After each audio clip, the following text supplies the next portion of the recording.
Hi friends, welcome to my YouTube channel. අද මම තවත් රසවත් කෑම වේලක් හදන්නයි යන්නේ. වැඩි කතා නොකර යමු අපි වීඩියෝ එකට. පළමුව තලපත් මාළු ටික හොඳට සෝදලා පිරිසිදු කරලා අරගෙන ගම්මිරිස් කුඩුයි, කහයි, ලුණුයි, ගොරකයි දාලා සීසන් වෙන්න හොඳට කලවම් කරලා ටිකක් පැත්තකින් තියා තියෙනවා.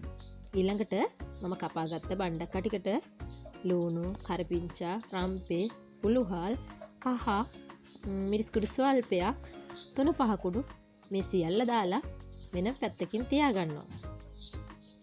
ඒත් එක්කම එකපාර ලේසි වෙන්න මම ඊළඟට ලෑස්ති කරගත්ත කරවිලකටත් මේ විදියටම අවශ්‍ය පහේ ටික දාගන්නයි දැන් මම යන්නේ.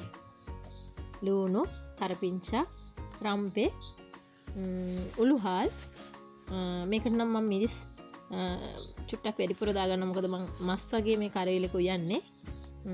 මෙහෙම උයලා රසයි. වැලතු උයලා බලන්නකෝ. 3-5 ටිකක් යහමින් දාගන්නවා. බණ්ඩකකට නම් ගොඩාක් මිරිස් එකතු කරන්නේ නැහනේ. සුදරන උයන්නේ. කහ, ලුණු මේ සියල්ල දාලා මේ ටික වෙනම පැත්තකින් තියාගන්නවා. මේකට පොඩි ගොරක කැබලි ටිකකුත් දාගන්නවා.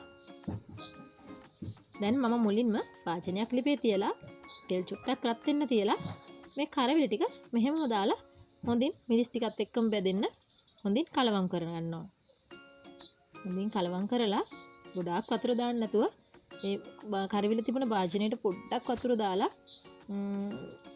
ඒකේ තියෙන මිරිස් පහේ ටිකත් එක්කම කලවම් වෙලා ඉන්න මේ කරවිලකට දාලා අඩු ගින්දරේ මේ කරවිල එක තැම්බෙන්න තියනවා. ඒ අතරතුර මම පොල් ටික ගා ගන්නවා. කරවිලකට දිය කිරි නැතුව පළවෙනි කිරි විතරක් වෙනම කිරි ටිකක් අරගන්නවා. මොකද මේ කරවිල වලට උකු පොල් කිරි දාන තරමට තිත්ත රස එන්නෙත් නැහැ. තිත්ත රසත් අඩු වෙනවා. ඒ වගේම කරවිල එක පුදුම රසක් තියෙන්නේ. දිය කිරි දාන්නෙම නැහැ. දැන් කරවිල එක මම මේ විදිහට තැම්බෙන්න තියෙනවා. පොඩි වතුර ප්‍රමාණයක් දාලා තියෙන්නේ. කරවිල වැහෙන මට්ටමට එහෙම වතුර දාන්නේ නැහැ. අල්පෙන් වෙන දුවල පුතාලටයි කියන්නේ. ඔන්න දැන් පේනව නේද? අඩු ගින්දරේ හොඳට කරවිල ටික තැම්බෙනවා. ගොඩාක් තඹ ගන්නෙත් නැහැ බෙරි වෙන්නම. ඊළඟට අනිත් ලිපේ මම බණ්ඩක් එක දිය කිරි මිටි කිරි දෙකම දාලා මේ විදියට තැම්බෙන්න තියලා තිනවා. බණ්ඩක් ගොඩක් තඹ ගන්නෑ. කොළ පාට විනාශ නොවන ආකාරයට.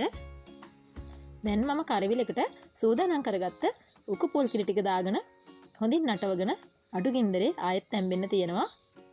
දැන් බණ්ඩක් එක තැම්බිලා අවසන් වෙන ළඟයි. බණ්ඩක් එක ලිපෙන් බෑවට පස්සේ තැම්බෙන නිසා මැටි භාජනයේ තියෙන නිසා රසනෙත් තියෙන නිසා මම දැන් බණ්ඩක් ලිපෙන් බා ගන්නවා. මේ වෙනකොට කරවිල එකත් හොඳ ගානට තෙල් පෑදිලා ඉදිලා ඉවරයි. දැන් මම වාජනයක් ලිපේ තියලා කරපිංචා, රම්පේ, බීලුණු සියල්ල දාලා තෙල් එක රත් වීගෙන එනකොට ඒකටම මිරිස් ටිකක් දාලා තෙල් වලින් මිරිස් ටික හොඳට බැදෙන්න අරිනවා. ඒ අතරතුර බැදපු 3-5 ටිකත් මේ තෙල් එකටම එකතු කරගන්නවා. මේ වෙලාවේදී ගින්දර වැඩි කරගන්න නැහැ. ගින්දර අඩුවෙන් තියාගෙන මේ ටික හිමීට බැද ගන්න ඕන.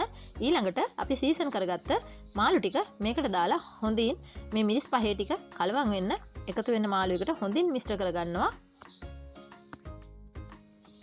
මිරිස් පහේ ටික හොඳින් මාළු වලට එකතු වෙන්න හොඳට කලවම් කරලා ඊළඟට මේකට මම ග්‍රේවි එක චුට්ටක් විතර තියෙන අද මාළු එක හදන්නේ.